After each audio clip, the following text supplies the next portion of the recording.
ജോലി തീരാതെ ഉദ്ഘാടനം വയ്ക്കുന്നത് തെരഞ്ഞെടുപ്പ് മുന്നിൽ കണ്ടുകൊണ്ട് മാത്രമാണ്. ഇപ്പൊ പാലം പണി തുടങ്ങിക്കഴിഞ്ഞാൽ പാലത്തിന്റെ 4 പില്ലർ ഇട്ട് കഴിഞ്ഞാൽ ആരെങ്കിലും പോയി ഉദ്ഘാടനം ചെയ്യുമോ? ബ്ലാസ്റ്റിംഗ് ഉദ്ഘാടനം.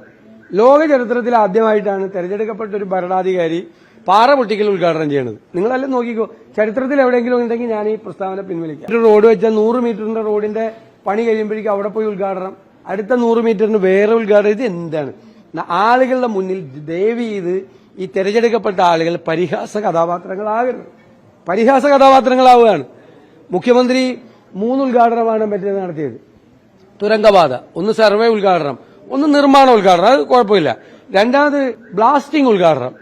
ലോക ചരിത്രത്തിൽ ആദ്യമായിട്ടാണ് തെരഞ്ഞെടുക്കപ്പെട്ട ഒരു ഭരണാധികാരി പാറ പൊട്ടിക്കൽ ഉദ്ഘാടനം ചെയ്യുന്നത്. നിങ്ങളെല്ലാം നോക്കിക്കോ, ചരിത്രത്തിൽ എവിടെയെങ്കിലും ഉണ്ടെങ്കിൽ ഞാൻ ഈ പ്രസ്താവന പിൻവലിക്കാം. ബ്ലാസ്റ്റിംഗ് ഉദ്ഘാടനം ചെയ്തു ആദ്യമായിട്ടാണ്, ചരിത്രത്തിൽ ആദ്യമായിട്ടാണ്. അപ്പൊ ഇത് ഈ ഹൈവേ എത്ര ശതമാനം കേരളത്തിൽ പൂർത്തിയാക്കി എന്ന് പറഞ്ഞിട്ട് വേണ്ട ഇത് ചെയ്യാൻ. അല്ലാതെ ഓരോ സ്ട്രെച്ച് ഉദ്ഘാടനം ചെയ്യോ? അങ്ങനെയാണോ ചെയ്യുന്നത്?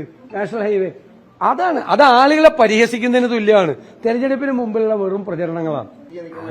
അതൊക്കെ വെറുതെ ഈ BJPയും CPMഉം തമ്മിൽ വലിയ തർക്കമുണ്ടെന്ന് കാണിക്കാൻ വേണ്ടിയിട്ട് ചെയ്യുന്ന നാടകങ്ങളാണ്.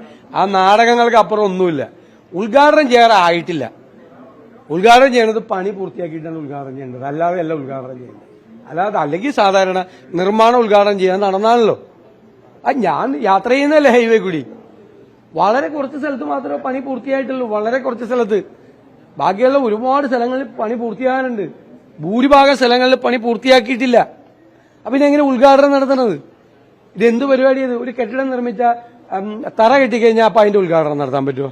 അല്ല, ഞാൻ ചോദിക്കുക, തറ കെട്ടിക്കഴിഞ്ഞാൽ ഉദ്ഘാടനം, പിന്നെ ഇത് വാർത്ത് കഴിഞ്ഞാൽ ഭിത്തി പണിത് കഴിഞ്ഞാൽ ഉദ്ഘാടനം, പിന്നെ വാർക്കതലിന് വേറെ ഉദ്ഘാടനം.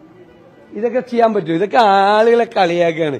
എന്തിനാണ് ഈ തെരഞ്ഞെടുക്കപ്പെട്ട ജനപ്രതിനിധികൾ പരിഹാസ കഥാപാത്രങ്ങളാകുന്നത്? ഇപ്പൊ പ്രതിപക്ഷ നേതാവിനെതിരെ വലിയൊരു സൈബർ തരത്തിലെല്ലാം നീക്കങ്ങൾ നടത്തിക്കൊണ്ടിരിക്കുകയാണ്. പക്ഷെ ഇപ്പൊ സ്വാഭാവികമായിട്ട് ഇനിയിപ്പോ ഒരു പക്ഷെ പ്രതീക്ഷിക്കാവുന്ന ഒന്ന് കണ്ണൂർ എയർപോർട്ടിന്റെ ഒക്കെ ഉദ്ഘാടനവും അതുമായി കണ്ണൂർ എയർപോർട്ടിന്റെ ഉദ്ഘാടനം ഒന്നല്ല നടത്തിയത്. കണ്ണൂർ എയർപോർട്ടിൽ ആദ്യം ഒരു പരീക്ഷണാടിസ്ഥാനത്തിലുള്ള ഒരു പറക്കലാണ് നടത്തിയത്. ഉദ്ഘാടനം നടത്തിയിട്ടില്ല. ഇല്ല അതെ, പരീക്ഷണ പറക്കലാണ് നടത്തിയത്. സന്തോഷമല്ലേ? പരീക്ഷ പറക്കൽ നടത്താൻ. ഉദ്ഘാടനത്തിനൊന്നും അല്ല പോയത്. ഇതുപോലെ ബ്ലാസ്റ്റിംഗ് ഉദ്ഘാടനം എന്നൊന്നും പറഞ്ഞ് അവിടെ ആരും പോയില്ലെന്ന്. പരീക്ഷണ പറക്കൽ നടത്തിയപ്പോൾ അത് ആദ്യമായിട്ട് അവിടെ ഒരു പ്ലെയിൻ ലാൻഡ് ചെയ്യുന്നത് കാണാനൊരു സന്തോഷം ഉണ്ടാവില്ലേ?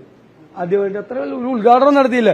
വേണമെങ്കിൽ ഉദ്ഘാടനം നടത്താമായിരുന്നു. ഇതുപോലെ ആയിരുന്നെങ്കിൽ കണ്ണൂർ ഇന്റർനാഷണൽ എയർപോർട്ടിന്റെ ഉദ്ഘാടനം കഴിഞ്ഞിരിക്കുന്നു എന്ന് പറഞ്ഞിട്ട് നടത്താൻ ഇതുപോലെ തന്നെ നടത്തായിരുന്നല്ലോ.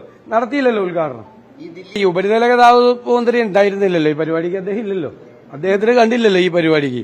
ഇവിടെ വീഴാത്ത പാലാരിവട്ടം പാലത്തിന്റെ പേരിൽ പരാതി കൊടുത്ത് ഇബ്രാഹിം കുഞ്ഞും മന്ത്രിയെ ജയിലടക്കാൻ നോക്കിയ സർക്കാരാണ്. 100-150 സ്ഥലത്ത് ഇത് പൊളിഞ്ഞു വീണു. എത്ര സ്ഥലത്തുനിന്ന് സർക്കാരിന് പോലും അറിയില്ല.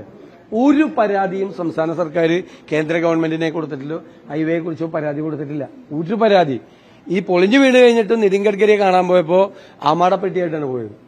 സമ്മാനം പൊളിച്ചതിന് അല്ലേ പോയത്. ഇതൊക്കെ വെറും നാടകമല്ലേ, അല്ലാതൊന്നുമില്ല. ഇനിയിപ്പോ 2 ദിവസം ആഘോഷിക്കാമല്ല. ഭയങ്കര BJPയുമായിട്ട് ഏറ്റുമുട്ടുന്നു എന്നൊക്കെ പറയും. തെരഞ്ഞെടുപ്പിൽ അങ്ങോട്ടും ഇങ്ങോട്ടും അറേഞ്ചറാണോന്ന് പോലും അന്വേഷിക്കണം നമുക്ക്.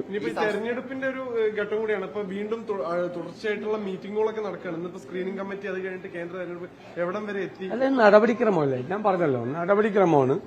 ആദ്യത്തെ സെൻട്രൽ ഇലക്ഷൻ കമ്മിറ്റി ഇന്ന് വൈകുന്നേരം നമ്മൾ കൂടുന്നേ ഉള്ളൂ.